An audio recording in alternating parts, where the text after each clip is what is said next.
Good afternoon and welcome back to Gulfstream Park. Thank you for joining us on this Friday afternoon here on Gulfstream today. I'm Gabby Gaudette, joined by Acacia Courtney, and we are on, well, it's Fountain of Youth Eve, actually, and a big stakes card Eve as well. We've got 9 stakes races tomorrow, totaling $1.5 million, and of course, headlined by the Grade 2 Fountain of Youth. 13 races on tomorrow's card, and we were just talking before we came on air that it's going to be a fantastic betting card too. There looks like there's a lot of opportunity to perhaps to beat some favorites, and just seeing some really nicely bred, very talented horses. Even the undercard races, some really strong maiden ones as well. So really looking forward to that. First post is 12 p.m. And I thought the Fountain of Youth came up extremely difficult too. So looking forward, even some of the, so to speak, undercard races, the graded turf races. I stared, I think, at the McDermott for like an hour, and then I finally had to make a decision. The McDermott is a very tough race. So really looking forward to tomorrow, and we will show you some of those guarantees. Actually, we'll have several guarantees on tomorrow's card, including in that late pick 4. We do have a $600,000 guarantee in the late pick 4, $400,000 guarantee in that 20-cent Rainbow 6, and a $300,000 guarantee in the late pick 5. Now you do see that asterisk next to $400,000 under the 20-cent Rainbow 6. That guarantee is only in effect if the jackpot is not hit prior to tomorrow. So keep your eye on that. We will keep you posted throughout the afternoon. Ron Nicoletti is good at doing that, keeping you posted on the pick 6. But looking forward to today. I'm up to bat for Beat the Expert. I'm a little nervous, to be honest, because it's a tough card, so I'm hoping we at least have some early momentum. Didn't you win like one of the first couple of races last week? I think I won the first or second race, but I was off the duck early, which always feels good because you just don't want to go 0 for the card on Beat the Expert Day. We've all had a little bit of a tough time with this, but hopefully we're all heating up and going in the right direction. But definitely we've seen a lot of people take part in this, people tweeting and letting us know that we're playing, so it's always fun to see everybody get involved. It is fun, and yes, I think one day we had 11 race card. I went all the way to the last race without having a winner, and then finally I had like an even money shot winner. So that was a win is a win. A win is a win, but definitely go take part in this contest. You have to get your picks in by 12:35 p.m. before that first post time. You have those bragging rights if you beat me, and of course a chance to win that really nice polo t-shirt too. So a lot of things to look forward to, including our wagering menu today. We'll take a look at our featured wagers, and we start things off in race 1, that rolling super high 5. This bet takes place in every race of 7 or more betting interests, and race 1 also does start the 50-cent early pick 5. Acacia will have a ticket for that. Moving on to the 6th race on the card, that does kick off the 20-cent Rainbow 6 carryover today, just shy of $110,000 in that sequence. And race 7 kicks off the final pick 5 of the day. That is a 50-cent based wager. We are fast and firm on the turf today with 11 races, 11 competitive races too.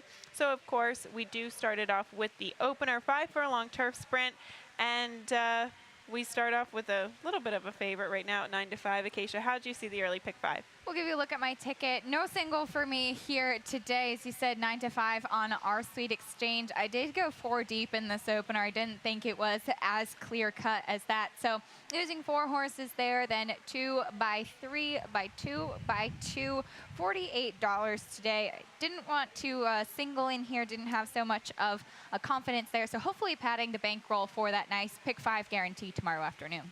Let's hope so. $48, definitely affordable, and having some coverage in the first leg of the sequence. And we'll go back and show you a spotlight replay where both A Sail and Kiss the Crown come out of. And just kind of the final from the quarter pole to the finish, we can see this number 7 is Kiss the Crown, and the number 3 is A Sail that day. Did draw the rail with a couple of scratches, but A Sail was pushed along from that inside post. Unfortunately, she broke from the rail and she couldn't sustain her speed. And then we also saw Kiss the Crown, who kind of found herself pretty far back off of the pace. And I think the key to this race, Acacia, was that A Sail didn't win when speed was really good on the turf that day, whereas Kiss the Crown, she looked like, and every other closer that day, looked like she was having a really tough time making up any ground. That's one of the reasons I gave Kiss the Crown the nod today, is I really did think that she was up against it in that race on that day. And you do bring up a good point that even when it was kind of in the favor of a Sail, she wasn't able to get the job done. I also thought that perhaps Kiss the Crown might have regressed a little bit off of a big performance 2 starts back when she did get the win by a length and a half in a pretty solid 16 non-winners of 2 level. But I think the biggest thing is that she really just was having such a tough time making up the ground last time out. And that very well could be it. She was a filly that was in pretty good form prior to that. But a horse that figures to take some money is the 5 Ortega for Robert Barbera.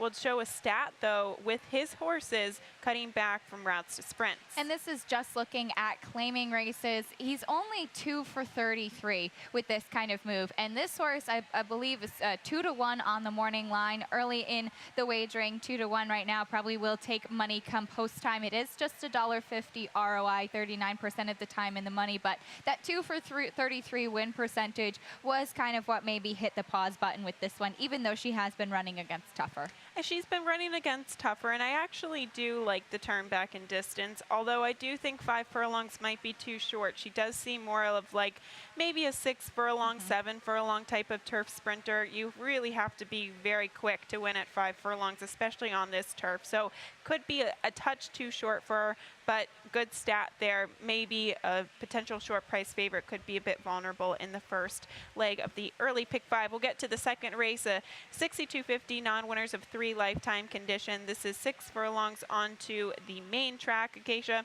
and you go towards the 4 Dazzling Deputy, who comes out of an open condition last time out. And that is why I liked this horse as well, coming out of the open condition. First off the claim, did find a sloppy track last time and had run well. But what I think is encouraging, that if you go a couple starts back, if you cross out the race against tougher competition, against that 12-5 condition, claiming 2 starts back. Prior to that, won at the 6250 non-winners of 2. Yes, it was before the claim, but he did earn a 73 buyer speed figure for that and won that race by more than 9 lengths. So he has shown, first of all, that he can be competitive around this level of competition and on a fast main track. So I thought even with the slop last time, we do see that he was a second behind Lil Meatball, who was dropping in class.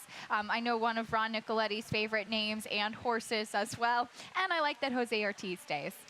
All good things. I agree with you. And even though, yes, we did see Lil Meatball, he was kind of dropping in class, but given the fact that it was an open 6250 condition, I didn't think it came up that tough. We've seen sometimes you get these old blue collar horses and they come up very tough. I thought maybe this race was more of a little bit of a lateral move. The 6 Getaway car, though, he cuts back in distance. He put in a big performance last time out. Maybe this is a horse that's just beginning to round into form. He got his maiden score 2 starts back against bottom level competition. He came back to run away from the field. The only issue is, although I like the fact that he's cutting back from 7/8 today after a win, he doesn't look like he's got a lot of speed, and it doesn't look like there's a lot of speed signed up here. No, he doesn't, and that was kind of why I did end up putting him in second. But we will show a stat on trainer Rashawn Creaky in the past 5 years with winners last time out in low level, claiming it's not the biggest sample size, but he does very well. It is kind of a feast or famine because it's 5 for 12, winning 6 for 12 in the money, and it is an ROI of more than $5. I think you might get a better price on this horse versus somebody like Dazzling Deputy. But since he's moved into this barn, he has really been perfect in his 2 starts. Came off of about a 5-month layoff last time and did run away from the field to get that non-winners of 2. So he has his questions, but I wouldn't leave him off the pick 5.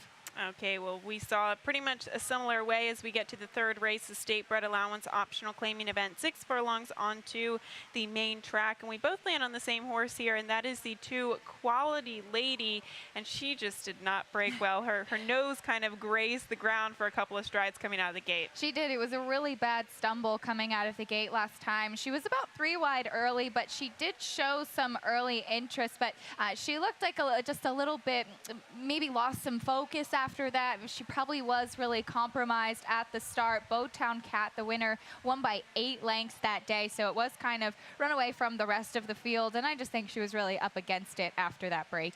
And I think this is a good field that she faces today. You kind of not an overwhelming type of group for this particular condition, but you're right. Bowtown Cat just kind of wired the field after she unfortunately got off to that subpar beginning. So we both saw the same winner here, but the 5 Jezzy, she is dropping in class technically. She's coming out of Allowance Company. Big bullet workout last time out at Gulfstream Park West, and she figures to probably be the fastest early. She probably will. This is her first time facing or making her first start as a 4-year-old filly now. She's been working very sharply at Gulfstream Park West. She won really impressively in her debut race and then did try that Allowance Company. So I certainly respect her. She'll definitely be the fastest out of the gate, or so it looks, but kind of wanted to see one with kind of that big drop in class and off a little bit of the freshening. Very lightly raced, considering she is a 4-year-old filly. But one horse I wanted to quickly mention, and I don't think she's good enough to win here, but the 6 Black Air. Yes, she is 3 for 22 on form, and she's an old 7-year-old mare. She's racking up those defeats. But although she has kind of hit the board in all of these races against Starter Allowance Company, Allowance Optional Claiming Company, those types of conditions, she's constantly third, second.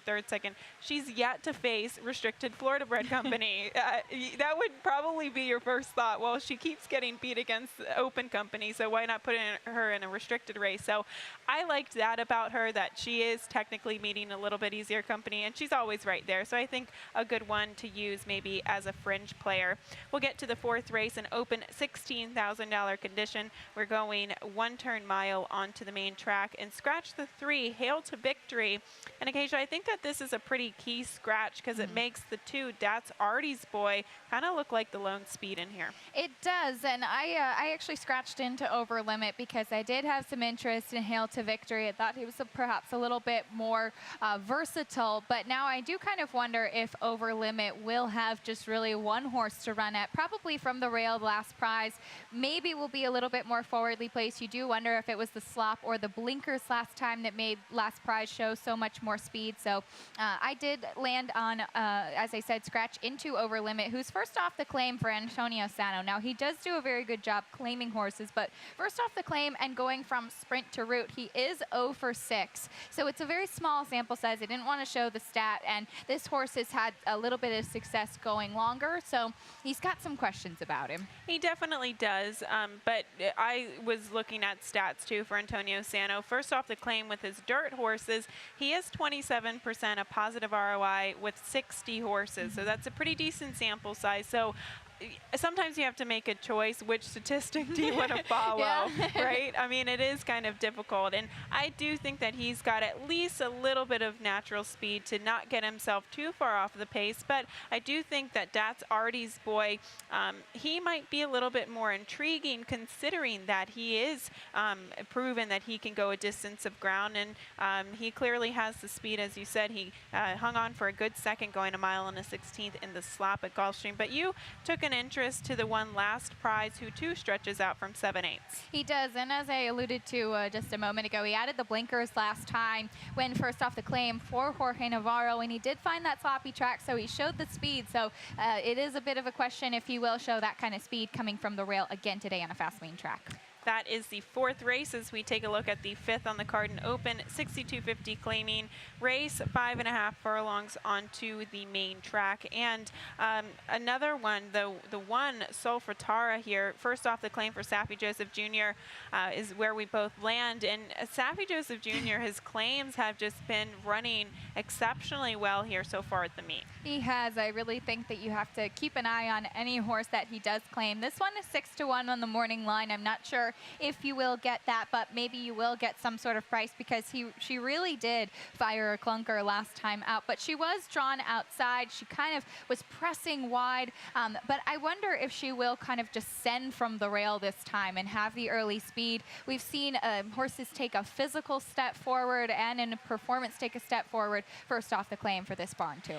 And just to play devil's advocate, because she definitely does not need to win. She is 3 for 22 on a fast main track, and last time out was the first time that she did face open company, so maybe she was just outclassed. I know she did draw an outside post position, but she was the beaten favorite. A lot of the times we don't like to bet these horses, and Victor Barboza Jr., he does great work with his low-level dirt claimers, so it's not like this is a huge improvement in terms of first off the claim. So I would still proceed with caution. I think I picked her because kind of by default, Sunrise Kitty has more so turf form. Skippy is back, kind of shows speed, but can't necessarily sustain it.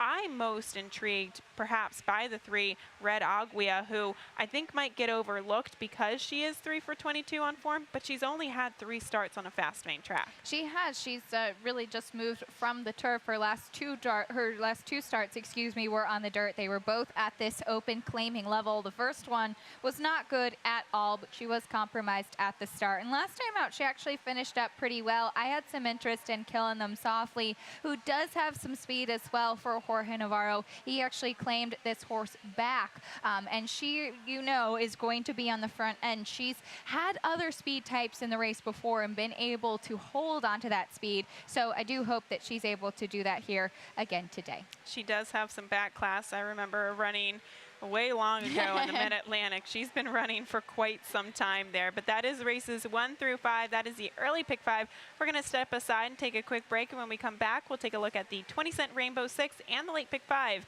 right after this. At ExpressBet, we celebrate the champions that make horse racing great. That's why we provide more ways to bet from more places than ever. We've built an entire family of brands to give players more of the rewards they deserve. Give bettors the information they need to win and provide a community for horse bettors. Because the best way to support the champions of horse racing is to champion horse racing. ExpressBet. We are racing. Saturday, March 4th, the road to the Triple Crown continues at Gulfstream Park. Don't miss the country's top 3-year-olds compete in the Grade 2 ExpressBet.com Fountain of Youth Stakes as they continue their journey to Derby glory.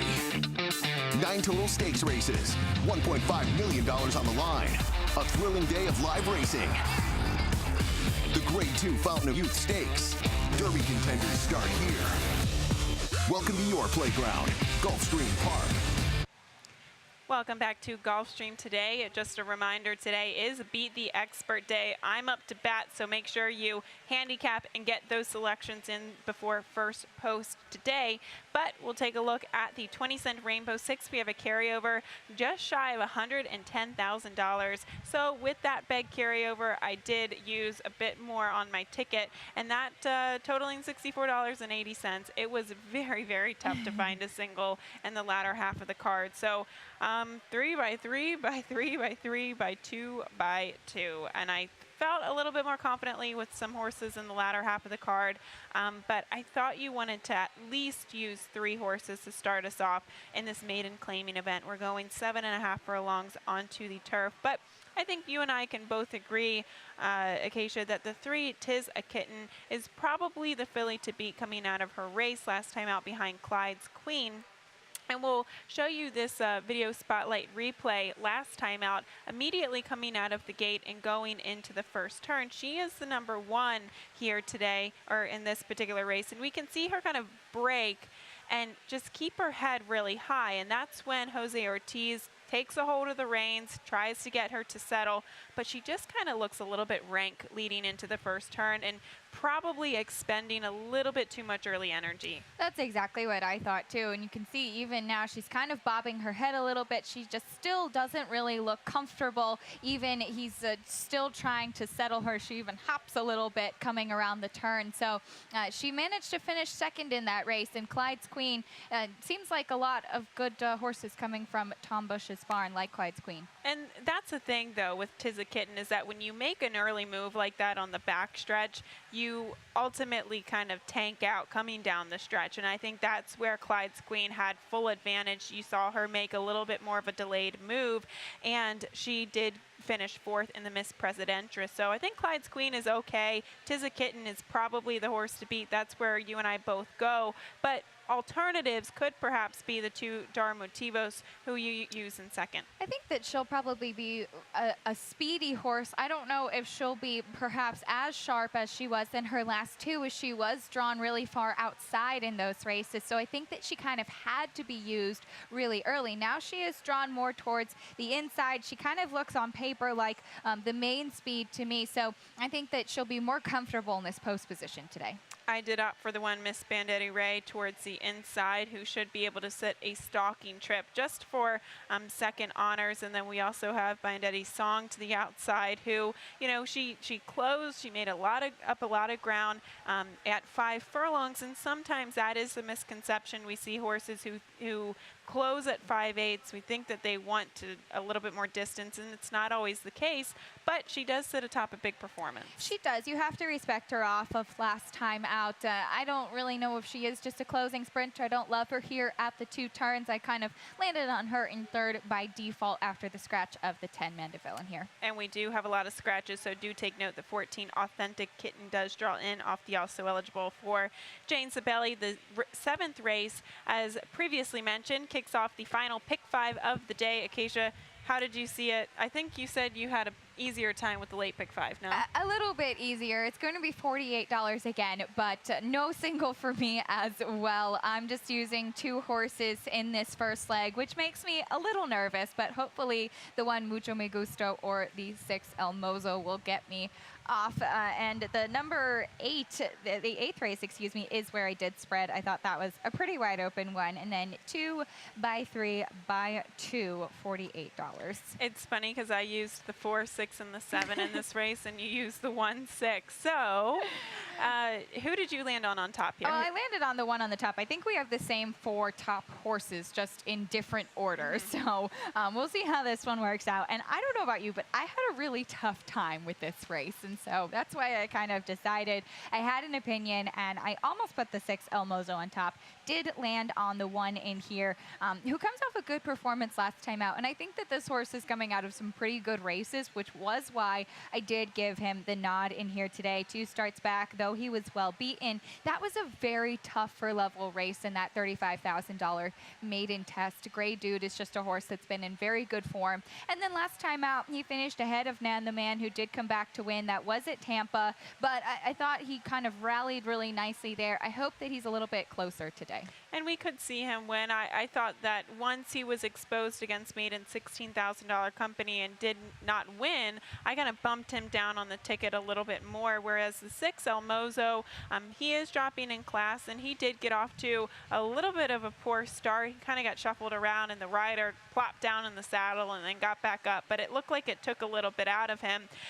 Gustavo Delgado not having a very strong meet. We've seen him have stronger meets in the past, only 2 for 44 so far, but he does attract Jose Ortiz, and I like this horse. He'll be a decent price, so the fact that the barn's not having a tremendous meet isn't going to sway me off of him. And I think he could be closer to the pace today if he gets off to a better start today, so that's why I like him as well. We will show a trainer stat on Gustavo Delgado too. In the past 5 years, first after a trainer switch in maiden claiming, just a sample size of 18, but 4 for 18, 22% win, 61% in the money, and it is a positive ROI of 230, so that's why I did end up just going with these 2 horses in the first leg of the pick 5.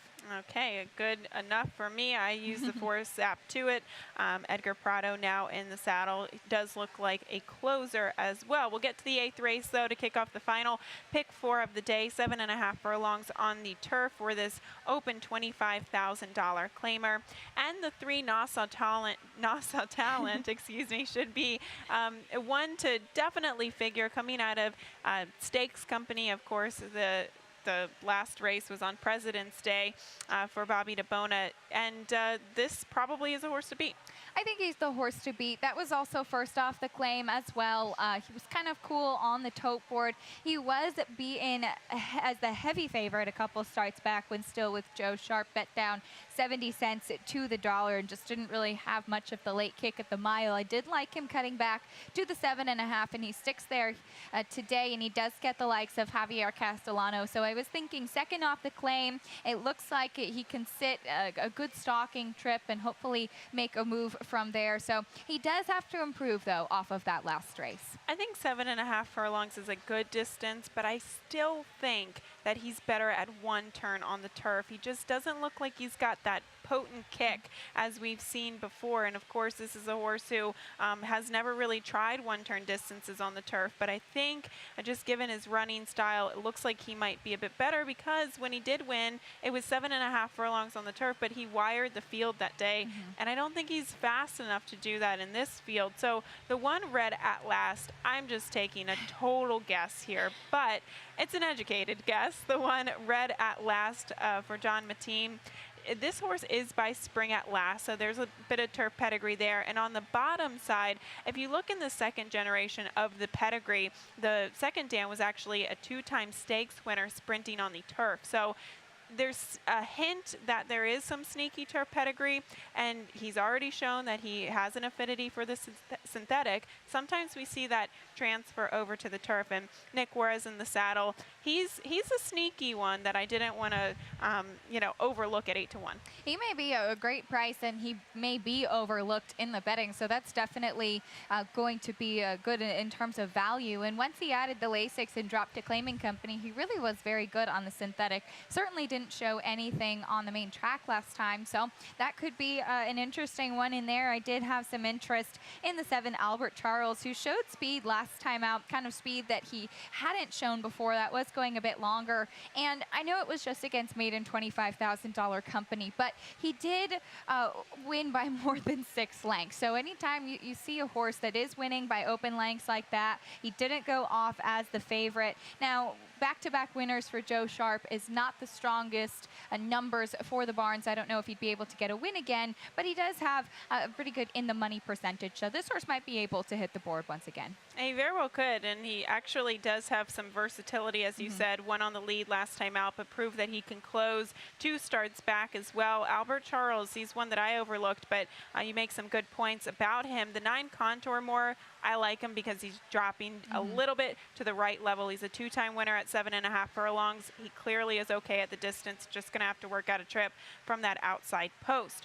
We'll get to the 9th race, final pick 3, state-bred maiden special weight. We're going to the turf course at the mile, and we do have one scratch in here, but I think the focus is on the number 9, Dr. Corday, who's obviously a half-brother to the great Lady Shipman. He is, and I believe that we want to show his debut race. We know Keir McLaughlin perhaps not the strongest numbers with first-time starters, but I thought he ran very well in his debut. He did. We can see he's kind of stuck down on the inside, and he did. He just looked like very sprintery first time out. He kind of looked a little bit like her too, not really imposing type of animal, but you do like to see that for a turf sprinter. So we see him kind of get bumped around a bit from the number 9 horse right at the quarter pole, and he has enough kind of tenacity to find his way between horses. That sometimes is a very intimidating position to be in, and just got the worst part of a blanket finish, losing by a half length. So you have to respect this horse, especially considering that it's second time out for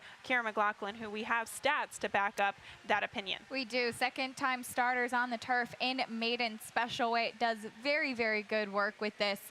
11 for 54, 20% winning, 56% in the money, and it is a positive ROI of 264. That really was just a blanket finish that day. 5 horses. He went off at 10-1 in that race too. Paco Lopez stays aboard, and I thought it was encouraging. I mean, look, he'll probably be a short price today based off the fact that he's kin to Lady Shipman and based off that first race, but I did like him in the spot quite a bit.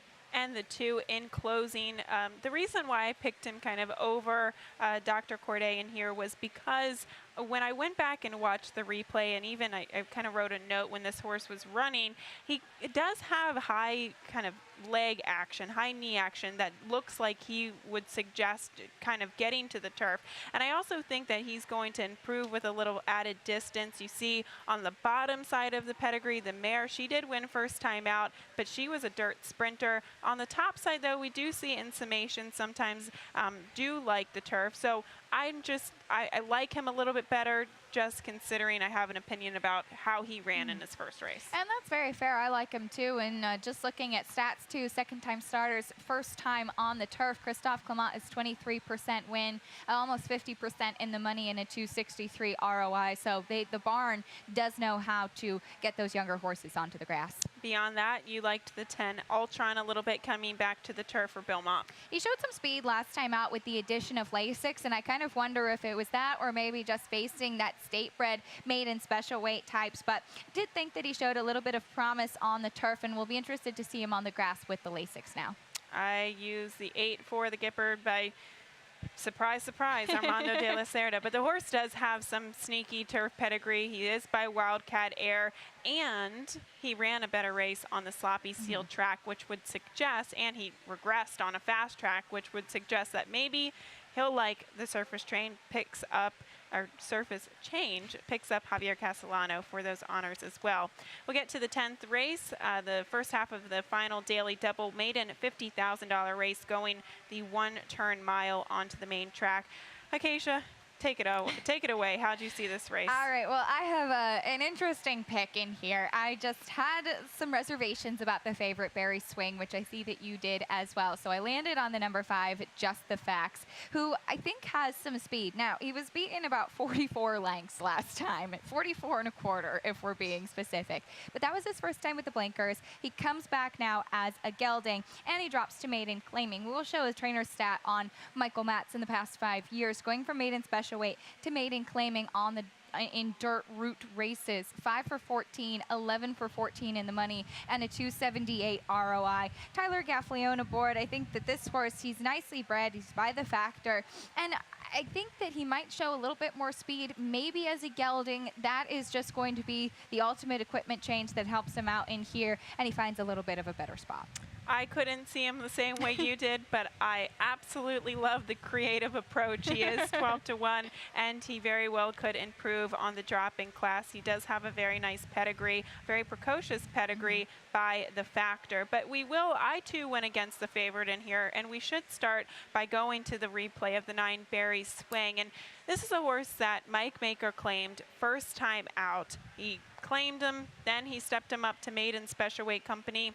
Here, you know, he was going against 5 others. He was bet down to 60 cents of the dollar. It was when they finally dropped him back in class, and I thought it was an okay race, but at 60 cents of the dollar, wasn't he supposed to win this race? And that's exactly what I was thinking too. Of course, it was just kind of a 2-horse race between Facade and Barry Swing. He did get second.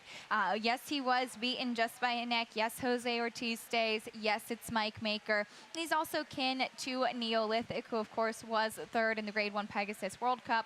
Lots of good things going for him. He could win today, just as you said. If he's such a short price like that, it looked like he was really supposed to get the win last time out. And I think this is a tougher race, or at least a more intriguing race, in that you could probably make a case for several others, whereas, I don't know.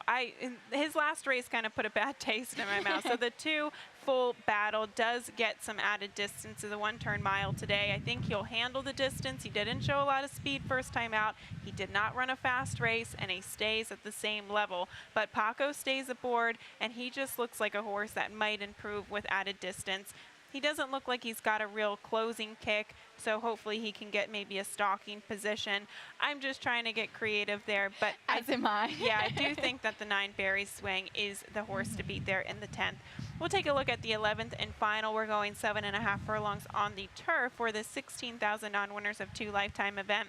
And the 1, Mr. Sam. When I first handicapped this race, I really did look between 2 horses, and that was either the 1, the 10, or the 1 or the 11, maybe the 10 Axtel in here. But ultimately, my decision was on the 1, Mr. Sam, because of the post position. Because of the post position, as you said, Axtel and Banco Dinero are drawn outside in post 10 or 11. They only have 1 scratch to their inside, really, to help them out in here.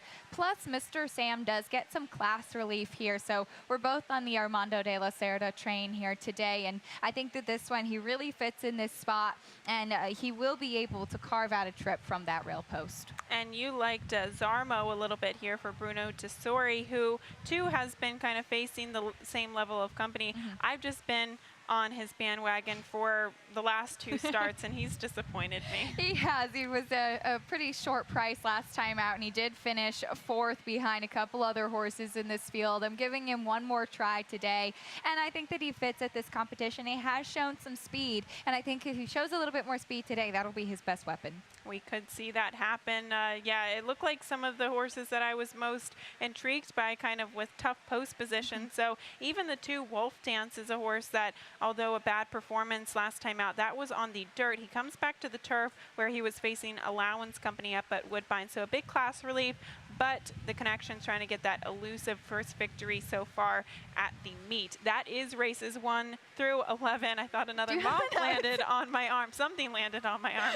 We're going to take a quick break here, and we'll step aside. A reminder, today is Beat the Expert Day, so I'm up to bat. Come on, I just gave my opinions. Now it's time for you guys to submit your opinions.